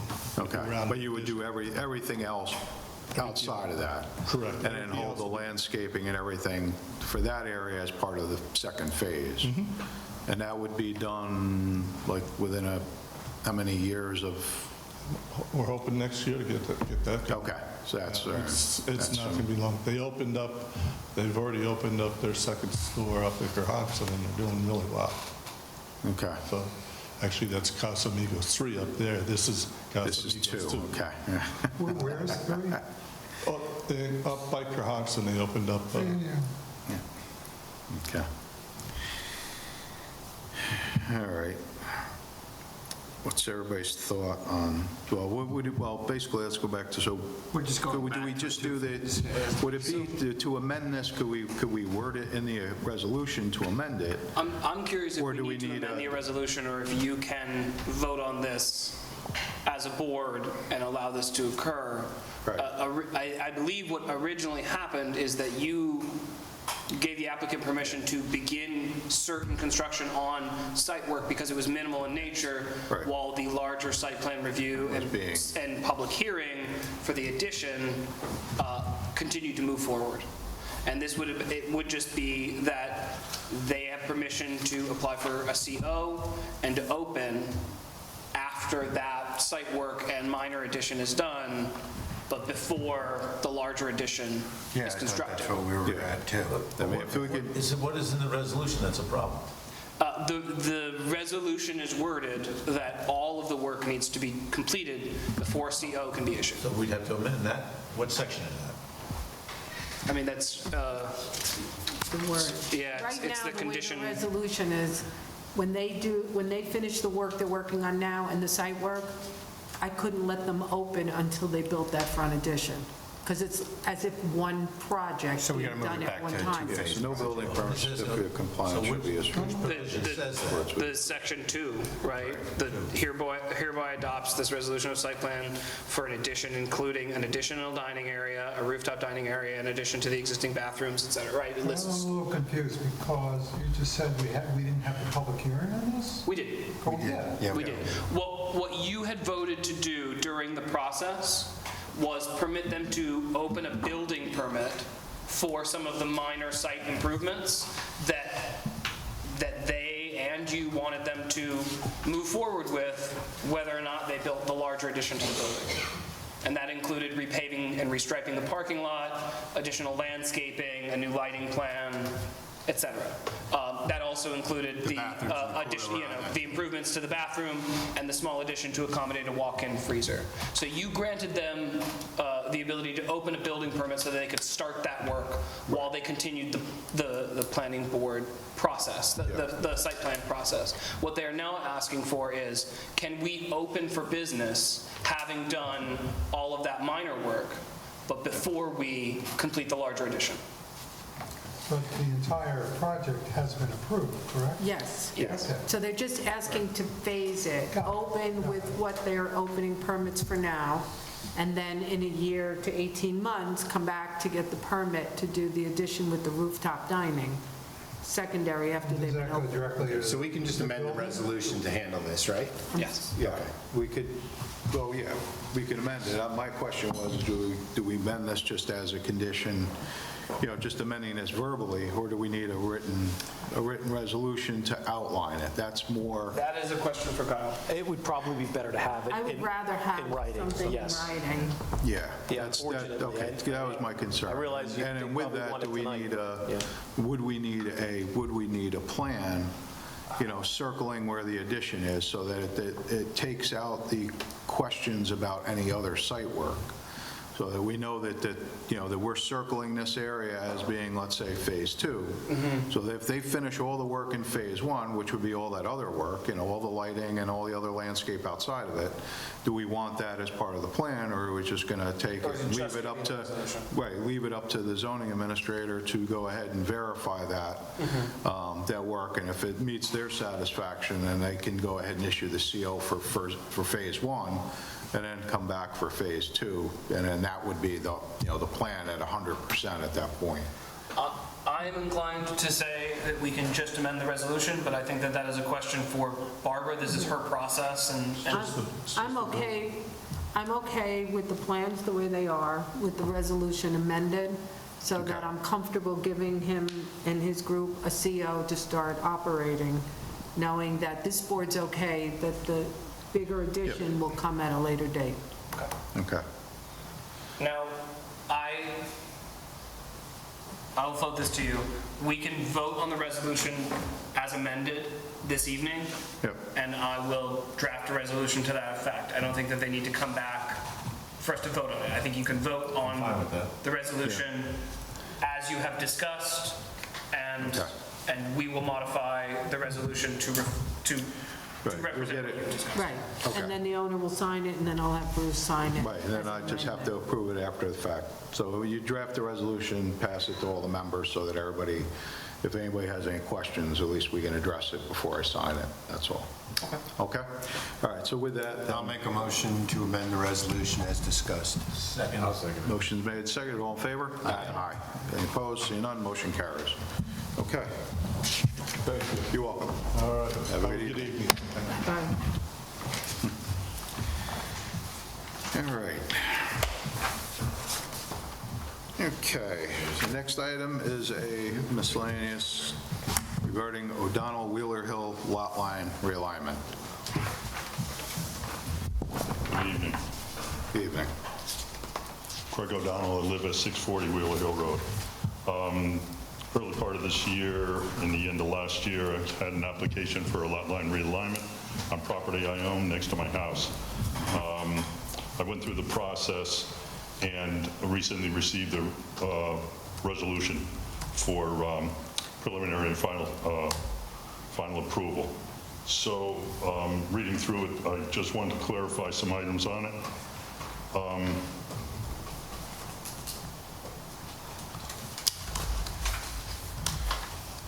It mentions a taking along Wheeler Hill Road. However, that was done back in 2012. So the taking's already done. I think my engineer gave you the library book and page on those two transactions. I recall that, yes.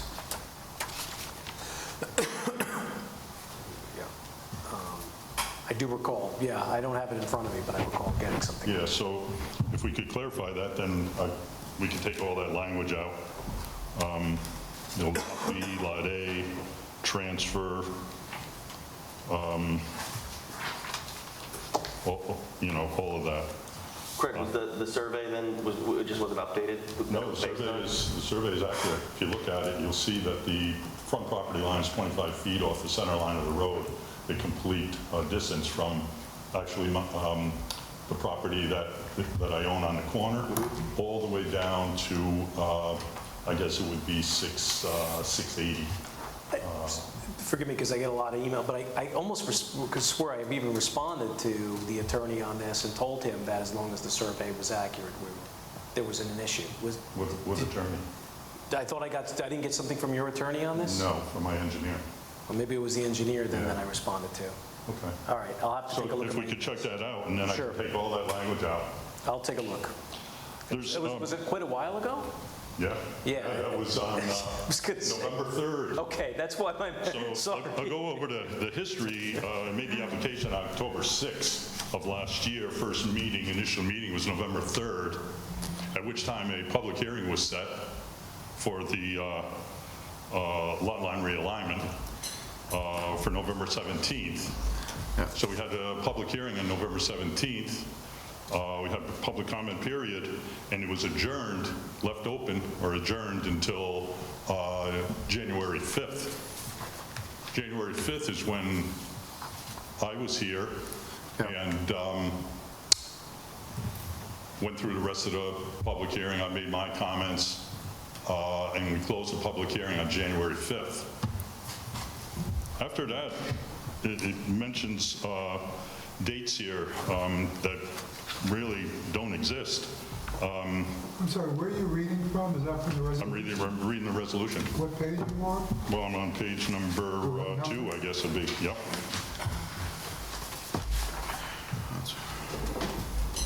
Public hearing on the final subdivision plat was waived at the January 21st, 2026 planning board meeting. No, that was closed on January 5th. Right. The initial public hearing was held on November 17th, adjourned to January 5th, reopened, closed. Yeah. It was at the January 5th meeting that the board authorized Malcolm to draft the resolution, but it never appeared on a subsequent agenda to actually be voted on. That paragraph is in error. That paragraph of the resolution is in error then.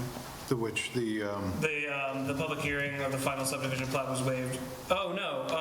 No. Yeah. So that language is there because technically there is a preliminary and a final subdivision plat. Yeah. And we hold the public hearing on the date. Preliminary on January 5th. No. It was held on November 17th was when the public hearing was. That was the initial public hearing. So it was closed. Okay. No, it wasn't closed. It was It was adjourned to January 5th. But was it closed on January 5th? Yes. Yeah. Okay. It was closed on January 5th. At that time. The reason that it mentions January 21st is because that was the meeting that you would have voted on this. And with no substantial change between the preliminary and the final subdivision, we waived the hearing on the final subdivision because we held hearing on the You don't have we never have this secondary because we do it all in one fell swoop. Right. Yeah, so at the January 5th meeting, public hearing was reopened. It was then closed. Malcolm was directed to prepare the resolution, and I was on the impression that the lot line realignment was approved at that time, and that was that. And so then there was no other action, no other meetings for the rest of the year. When Malcolm is authorized to write it, they don't vote until the actual resolution. Okay, that's fine. So January So this was for the second meeting in January to approve. Was to vote on it. Right, and did we? Never came back, he wanted to pull off. You pulled yourself from the agenda. Oh, that's right, yeah. But you did the other subdivision, right, at the same time? Which one? The one on Myers. Yeah, that was a separate application, yeah. Right. That was closed, approved, you know. But that was closed prior to January, though? I'm just trying to remember. Yeah. Yeah, okay, all right.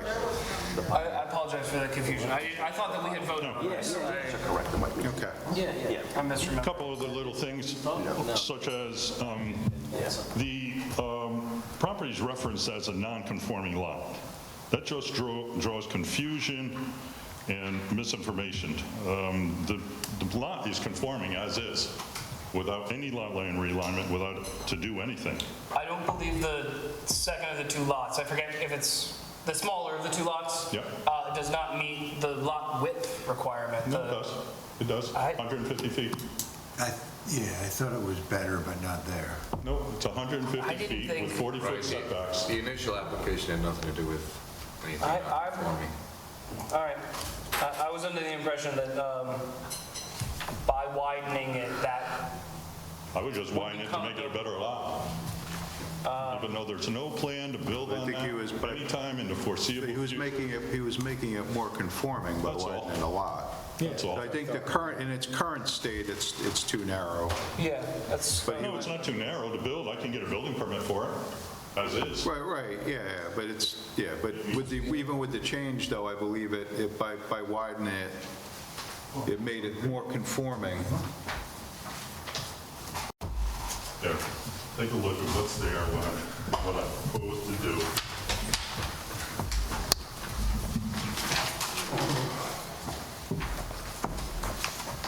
Thank you.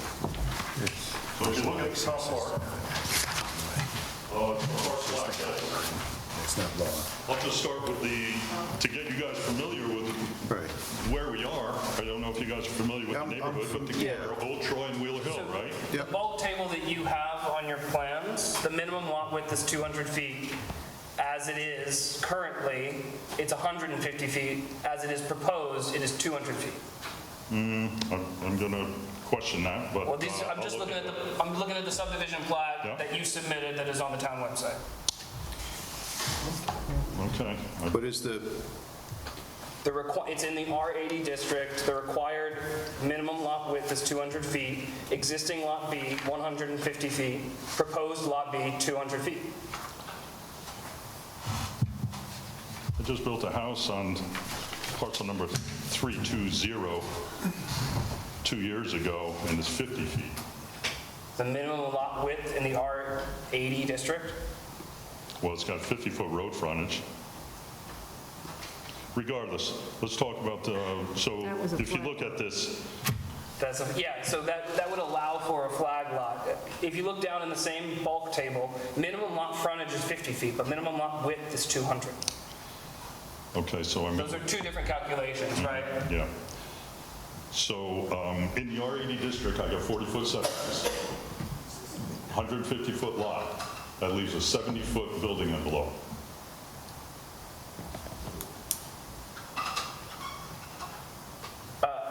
What are you presenting here, that the building envelope of this lot would not be buildable? No, it's very buildable. But trying to make it more buildable. But it's not compliant, is what the resolution represents. Okay.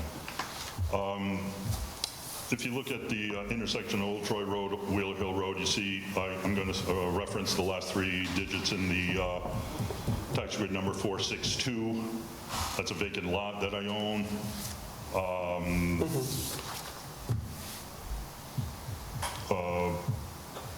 Tax grid number 485 is my personal home.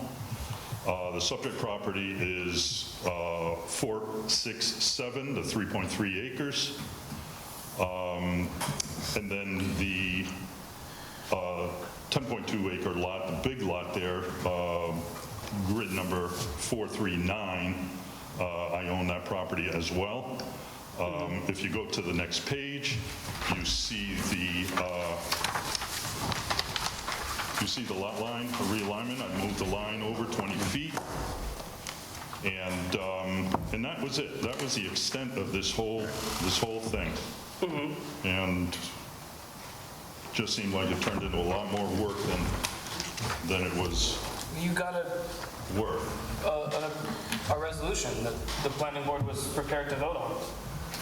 No, I know, and I have the resolution, and that's why I'm here tonight. I just wanted to go clarify some items on there. But for the most part of it, it's stating facts, that's all it is. No, but I know that the facts are wrong. Well, I think that the whereas with the dates of the public hearing should be amended to reference when the public hearing was opened, not only when the public hearing was closed, which was January 5th. What are the other incorrect facts that you're... Well, I wanted to reference that the initial meeting was on November 3rd. That's what I just said, yeah. Public hearing was opened and adjourned, reopened on January 5th. Yeah, that's what I just said. So other than that, what would you like to change about the resolution? Well, all the language about the taking. The taking's already done. I mean, my impression was that was part of this application. That was the understanding at the time. No, that was the taking how had been done it was before I had even bought the property. This was back in 2012, when the water line came down the road. Matter of fact, I deeded over a good portion of my property because my property actually extended onto the other side of Wheeler Hill Road. Right.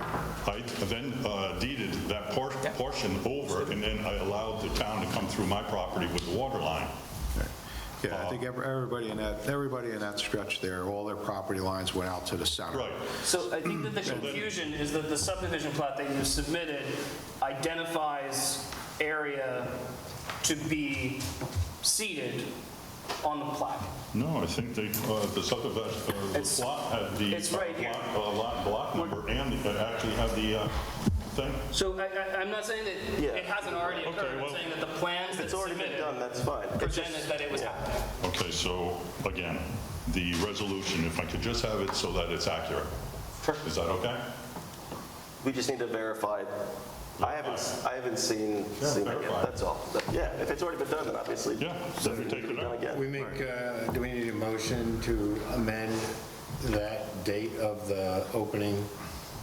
Yeah. No, I mean, I can make that modification. Well, it hasn't been voted on yet anyway. Yeah, I can make that You've already been modification. authorized to make it, so. And we should give Christian an opportunity to, because if it's already occurred, then the plans should be changed. Yeah, so you can just make that change, so if we voted on it anyway. No, I'm saying that these plans show that the seating is proposed. Your initial submission showed that. That's fine. As proposed, that area, it showed a property line going to the center line of Wheeler Hill and proposing it to be dedicated to the town. It wasn't asked for, it just that was you guys came out the gate proposing that. So if it's already been done, then yeah, obviously it doesn't need to happen again. So, but that's the information that was given to us. If Malcolm amends this and you vote on it, he has to submit his final plan for final review by these three consultants, so it would be looked at again before you sign it. Right, it's still going to be, right, it still has to be re-reviewed. Right. This is what, this is the new property line.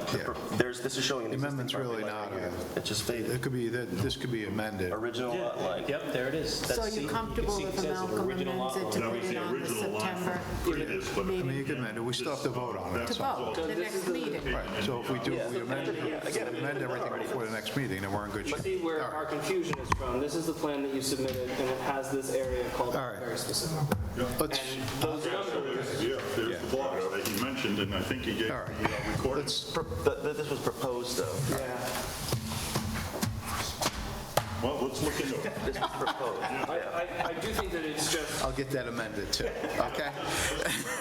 yeah, it's fine. All right. If it's done, then we can take it off, right? Okay. Ken, can you, All right, so here's the, Craig, can you send me the information that you said that you sent to Kyle? Yeah, send it to me again, because I just went through my emails and I didn't see it. So I'm not saying I didn't get it, but I'm not seeing it. okay. Yeah, I think it was in the letter to you, Christian, on, back on December 1st, actually.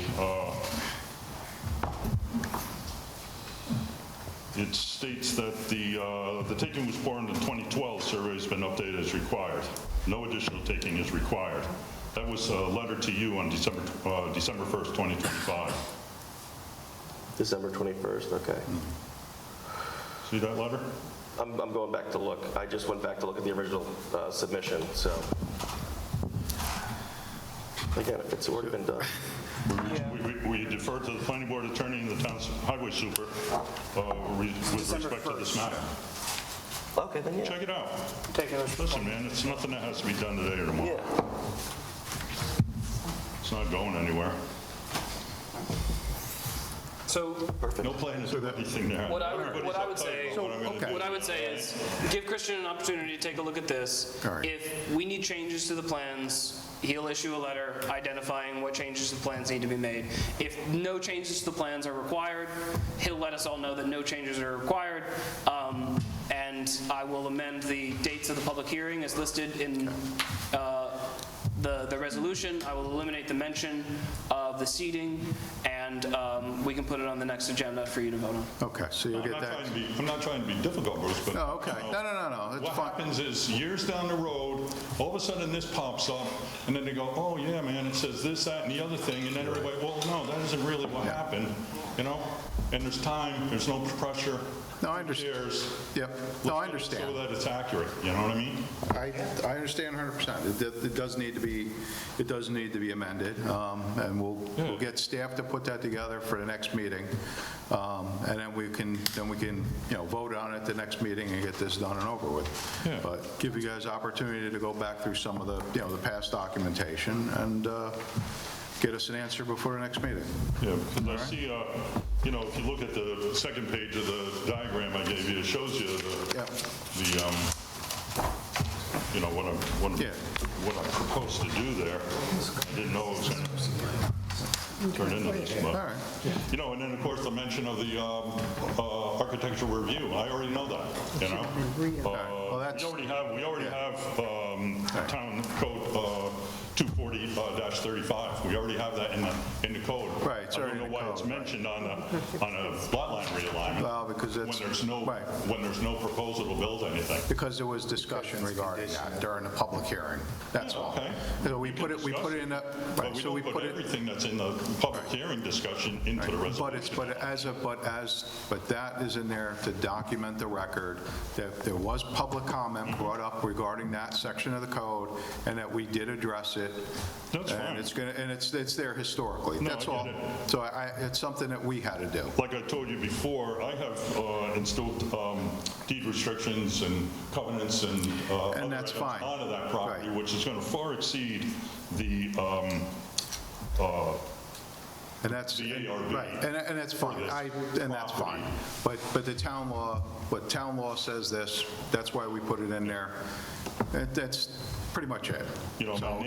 My neighbor just did a lot line realignment, and there was no mention of the Wheeler Hill Historic District or 240-35. Okay, I don't. Subdivision. I don't know how long ago that was done, but I do know. July 16th. July 16th. He's talking about the lot that was created at Ober Creek Farm, but that's all in a conservation easement. Correct. So there can't be any development there anyway. Yes. But there was also a lot line realignment. Yep. For a lot that It was almost identical to what I did, and it wasn't mentioned in that. Right. So, that can tend to rub you the wrong way a little bit. Okay. Nobody's picking on you. Man, I'm used to it. Nobody's picking on you, but again, it's to document what was discussed during the public hearing. Yeah. That's the only reason. So that's all I'm looking for. Okay. Well, we'll get staff to correct everything.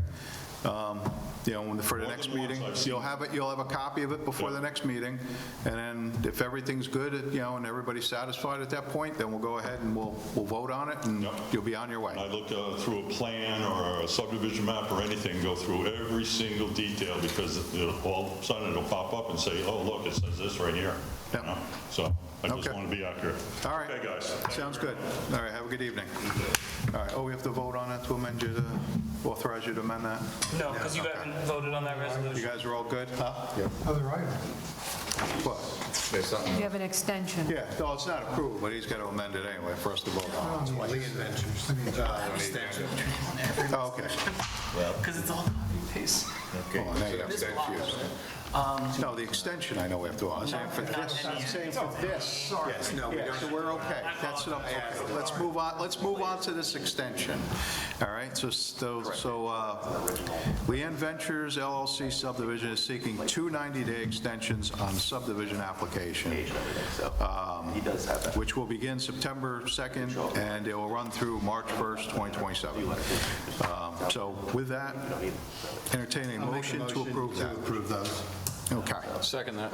Motion, okay, motion and second, all in favor? Aye. Any opposed? Seeing none, motion carries. Okay, so being that we're at the end of the agenda, is there anything else that we need to discuss this evening? No. Okay, so entertaining motion to adjourn. All right. I'm sorry, who did that? Motion, seconded, all in favor? Wait, Hold on. who moved it and who seconded? Robert and Mark. Seconded, okay? All right, all in favor? Aye. All right, we're all set.